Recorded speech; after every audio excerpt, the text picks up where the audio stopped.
Welcome to Growing Better Together, a new show from the Mid-Ohio Regional Planning Commission where we connect with key leaders and explore the policy, partnerships, and opportunities shaping the future of Central Ohio.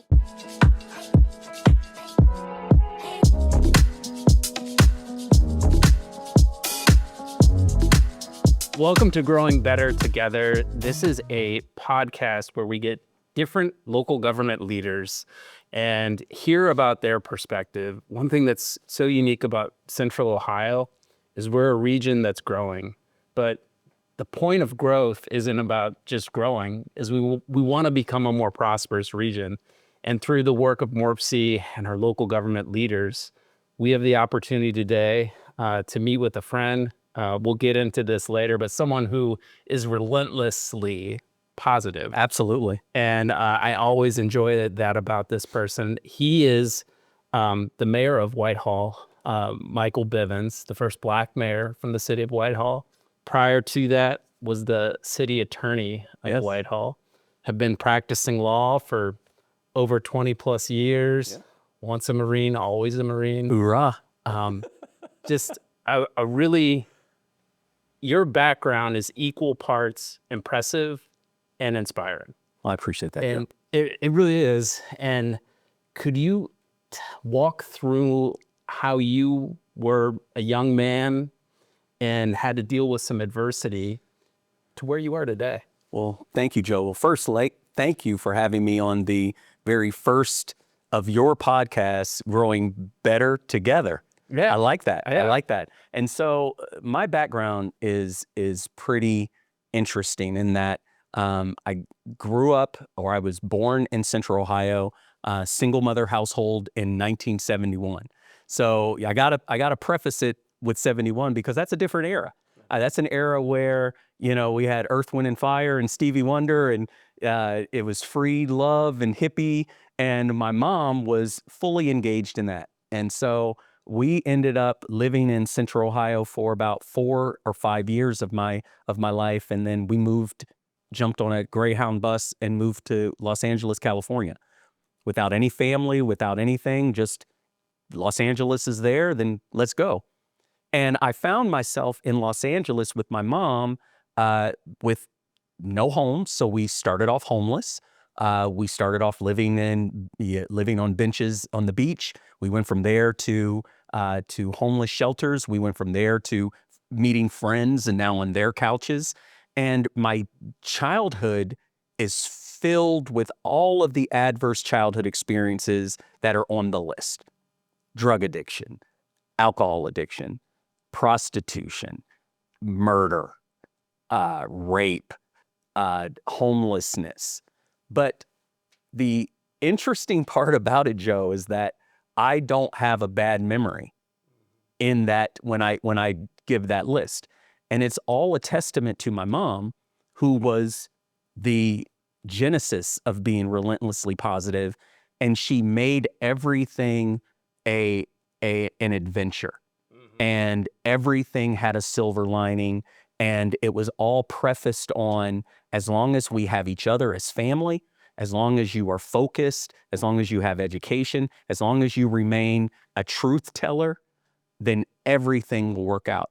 And my mom told me something early on as a child. She said, as long as you tell me the truth, we can get through anything.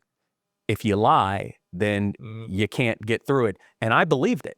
So everything I do, I live in truth in that way. And from that, she was absolutely right. Education made a difference.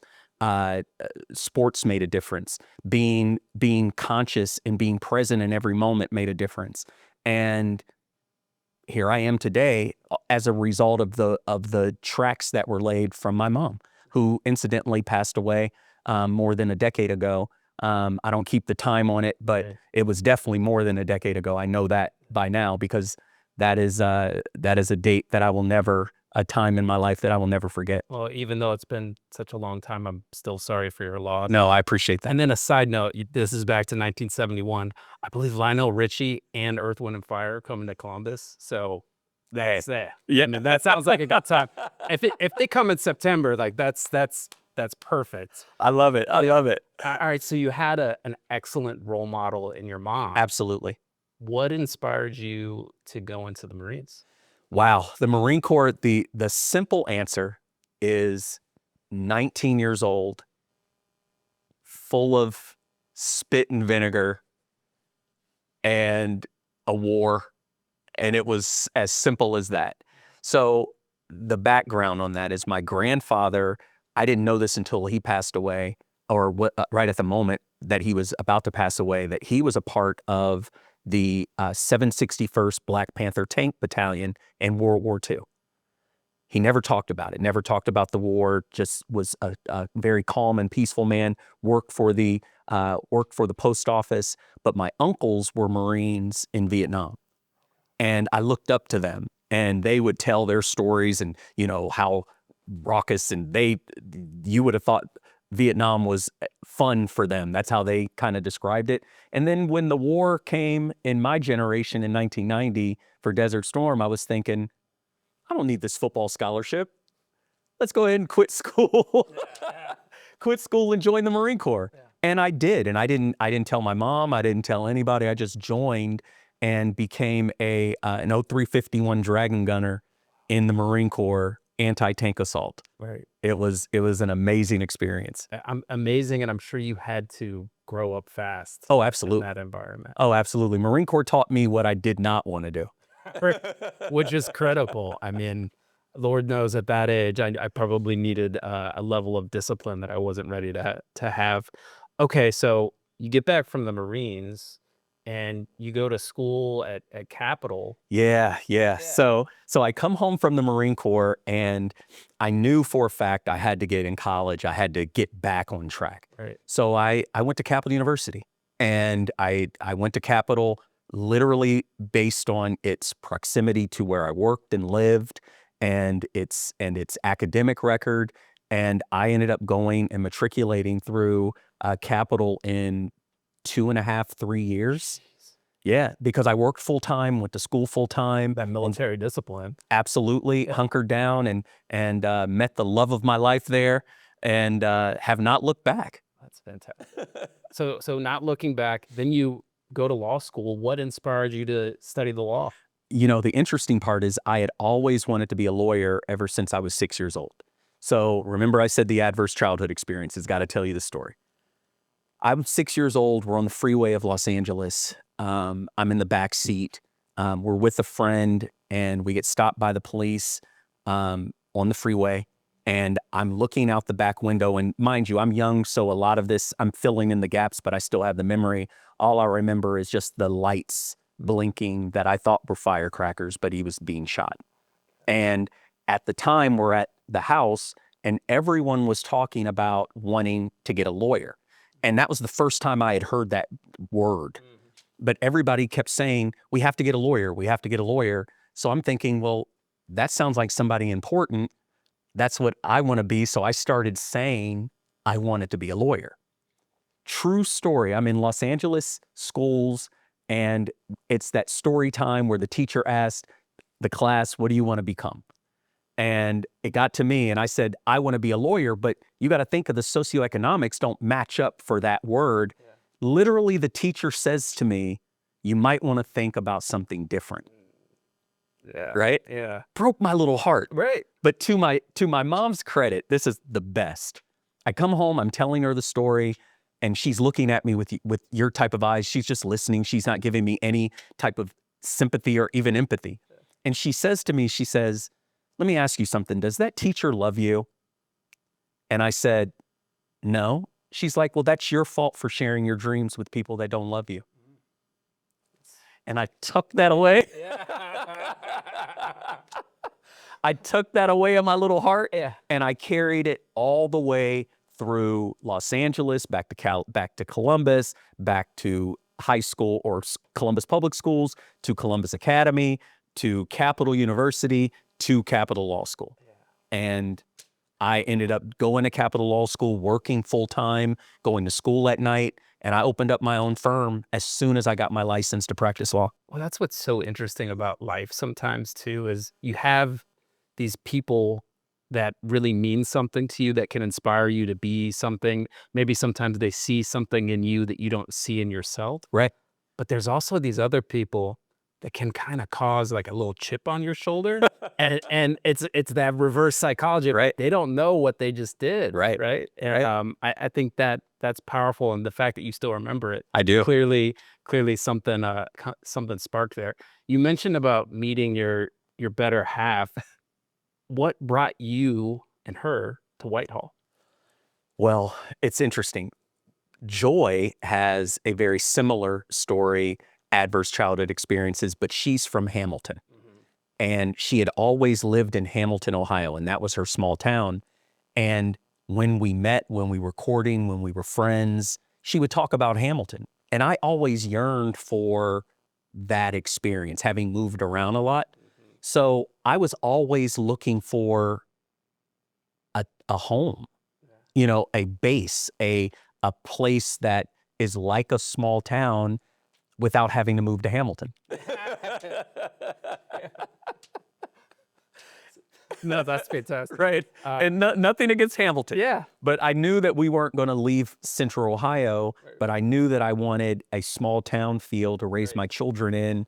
And we were searching for our forever home and our forever city. And we found a home in Whitehall over 23 years ago. It's an excellent community. Born and raised in Central Ohio, and Whitehall's has a special place inside my heart. Yes. But we talked about public service at Morpsey. We love public service. It sounds like you've had multiple different occasions where you were called to serve, whether that's becoming a lawyer, serving in the Marines. What made you want to run for office? I remember the exact moment it happened. I was in a murder trial, and the reason why I wanted to be a lawyer in the first place was to make a difference. Just a small, simple phrase, not complicated, make a difference. And I was making a difference in every single one of my clients' lives individually. But I did a murder trial, and to this day, I know my client is not guilty of the crime that he was accused of, but he was found guilty because they were able to prove it beyond a reasonable doubt based upon the evidence that was presented, which is a very interesting discussion on a different podcast about how that can happen in the legal field, but it does. Just like there are people that are found not guilty and they are guilty. Right. So it's just the standard of proof. And I remember talking to my client, and I ended up weeping. And I'm not an emotional person in that regard. And he was happy about the outcome because he had to take it to trial because of his background, and he could not say how it happened. And it was an honor thing from his background. And I realized while I was making a difference in individuals' lives, I was not impacting systems. And public service was the bridge to impacting systems for me. And I immediately started looking at where can I get in to start impacting systems. And I ran for city attorney of Whitehall and immediately started impacting systems. Yeah, that's fantastic. So for someone who isn't familiar with Whitehall, it's an inner ring suburb, experiencing a lot of change and opportunity right now at the moment. Again, that baseline, what is Whitehall? What's going on in Whitehall right now? What makes it special maybe compared to some of the other Central Ohio communities? Wow. Let me first describe. Whitehall is just geographically, we're 5.286 square miles. 3.2 of that is residential. 2 is our defense logistic agency. So we have about 21,300 residents that are there now. At the height of it, I believe in 1972, 75-ish, we had about 26,000 residents. So we've declined since the 70s. But the city itself is the most diverse city in Central Ohio.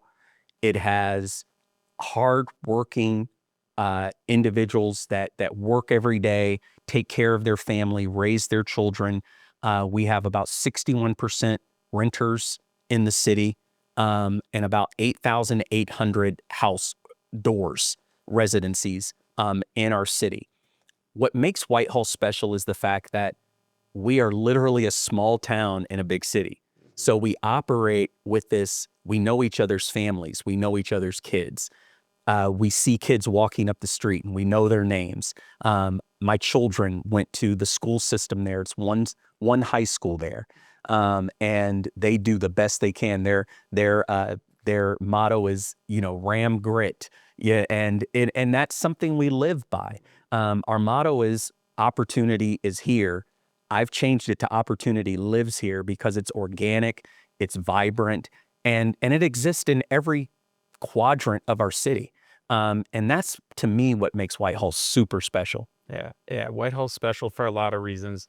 There's the Defense Supply Center of Columbus isn't in Columbus. Right. It's in Whitehall. It's in Whitehall. Can you tell me about this critical asset for our region? Oh, first of all, it's critical just on a national scale. Our DLA weapons support now, incidentally, does supplies to our defense soldiers throughout the world. And DLA is Defense Logistics Agency? Yes, Defense Logistics. I know we throw out acronyms like it's nothing, but it's a more than a $5 billion operation, more than 2,000 to 8,000 jobs that are there. It is a massive operation that's critical not only to our national defense, but to the vitality of the city of Whitehall. I mean, obviously, municipal income tax is an important ingredient for how we pay for police, fire, and all of our other critical city services. But DLA is a partner to the city of Whitehall. I've had the opportunity to go there to many of their meetings there, and they're a fantastic operation. Absolutely. So we had the opportunity to get to know each other a little better through the work of the Central Ohio Defense Group. Yes. There may have been a story about maybe me being sick. Maybe. That's for another podcast. We don't need to get into that. But the work of the Central Ohio Defense Group, 8,000 defense-related jobs. Yeah.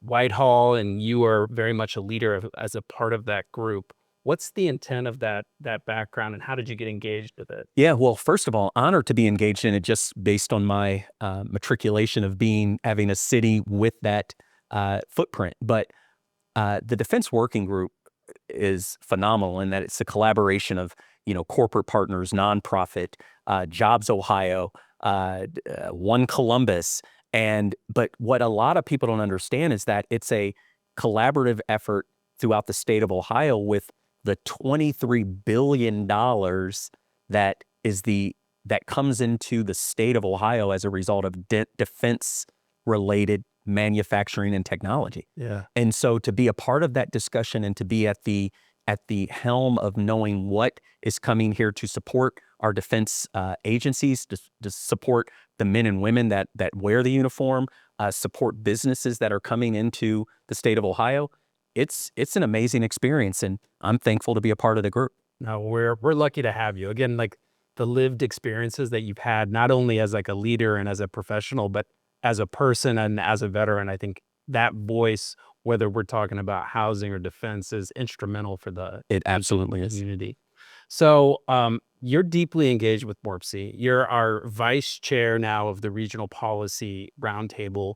Your engagement with MORPC, being a mayor, what's the value proposition of becoming more engaged in a 15 county region, whether it's defense related or maybe advocacy related? Well, it's all about being a part of the regional plan and driving the momentum regionally and not being a hermit kingdom. I mean, Whitehall cannot afford to put walls around it. And being a part of the policy initiative and driving policy for Central Ohio and how Whitehall fits in that is cutting edge, and we embrace it. Because not only just for our city, Whitehall, we always have to be innovative with our space because we can't grow. Right. But then to be a part of the policy and sharing the policy initiatives that will drive economic momentum in the region, it's a win-win for everyone. No doubt, no doubt. So I mentioned at the top that something I really admire about you is your relentless positivity. You have that trait, and sometimes public service is hard, and I can't even imagine what it's like. I don't know what you mean. And look, I can't imagine what it would be like to be an elected official. Yeah. How do you retain that positivity during times that can be chaotic? Right. It's about remembering what is the most important factor. Public service is not about self-exaltation. It's not about, egos. It's not about pride. It's about moving the needle for the person that can't advocate for themselves. Many times the empty chair, because they don't have time to be at the meeting because they're taking care of 5 kids and, on the verge of being evicted and having to work 2 jobs just to make a livable wage. And that's the essence of public service and what keeps me positive and never making it about me and my feelings. Because if I got into my feelings, I would kick the can and kick the dog on the way out the door. But to me, it's an honor and a privilege. And here's the fantastic part: cities existed before us. They exist when we serve, and they'll exist after. So to get the opportunity to carry the baton during the time period that I get to carry it and exercise the ideas that I have to move the needle forward into advancing families' lives, hey, I'm winning. Yeah. Thank you for that. That servant leadership mentality is so critical. Absolutely. Quick segue here. Another thing I'm impressed by you is your workout routine.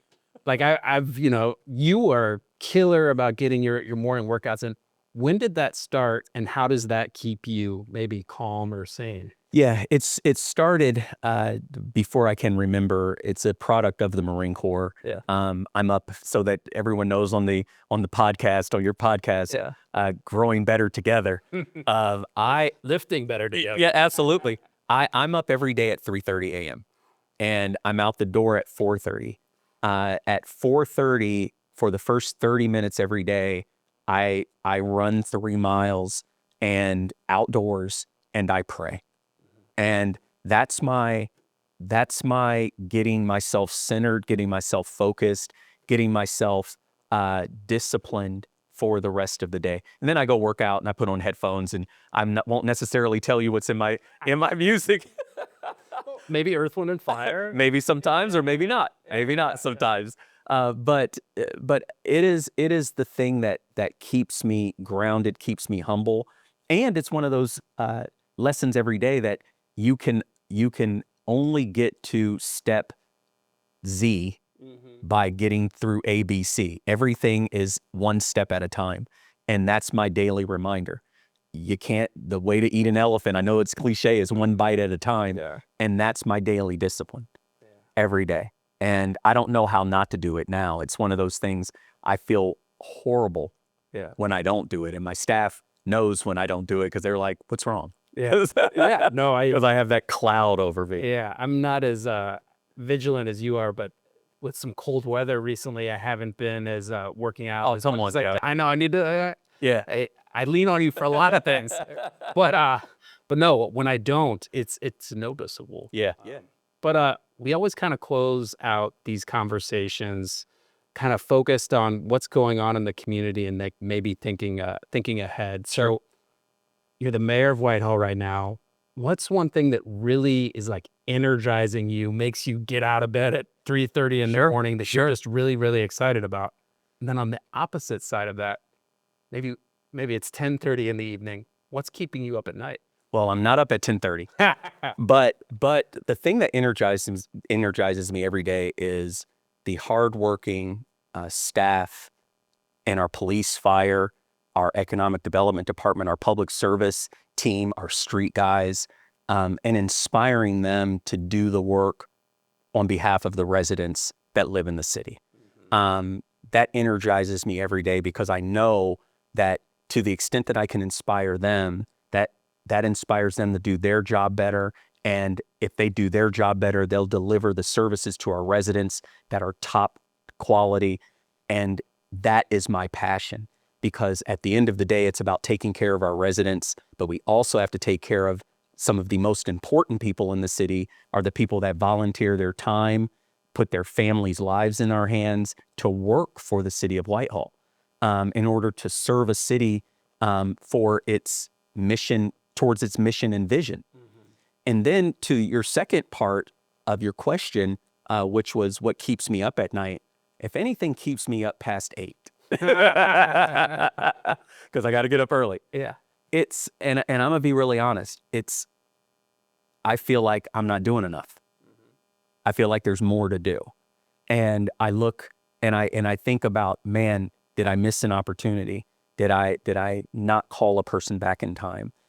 Did I miss a moment to engage and to build a bridge? And that does keep me up at night. No, thank you for sharing both of those fronts. So the last question, and you already kind of talked about this a little bit in regards to being a servant leader and being a steward of the city, is it's 2050, you're in Whitehall. What do you see and what are you proud of? Wow. I am proud, first of all, for laying the tracks for our economic development along Main Street with bus rapid transit. Yeah. That is so exciting. We grew by 1,000 residents in 2025. So the MORPC numbers that you all have been talking about with the 2050 plan and the 3.1 million that are coming to our region, it's happening, and it's happening in real time, and we're feeling that. So by 2050, with BRT being done, I'm hopeful that someone will catch the BRT way near downtown just to come to Whitehall. Yeah. Just to stop at one of our stations because there's opportunity there. There's a restaurant that they want to go to. There's a home that they're raising their family in. And they can get off of the BRT, walk it, find walkable spaces, find livable spaces, and find opportunity in the city. And that's just one avenue that makes me excited for 2050. I'm excited for more housing along Hamilton and Broad Street with the addition of that development there, and then maybe some of the tracks being laid for BRT up Broad Street. And so we've got a lot to look forward to by 2050. And I'm looking forward to my grandkids, No doubt, enjoying the city that I've served in and finding their place, and maybe seeing a plaque somewhere on a billboard on the corner of some wall saying Mayor Bivens somewhere. Doesn't have to be big; it just be right on the corner in some place that nobody sees, but we know it's there. no doubt.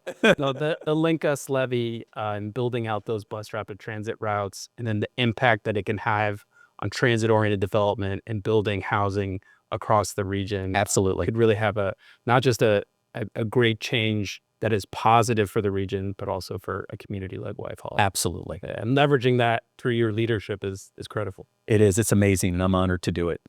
Well, Mayor Bivens, thank you so much for joining us at Growing Better Together. I love it. Thank you. Looking forward to all the work that we have ahead, sir. Love it. Thank you.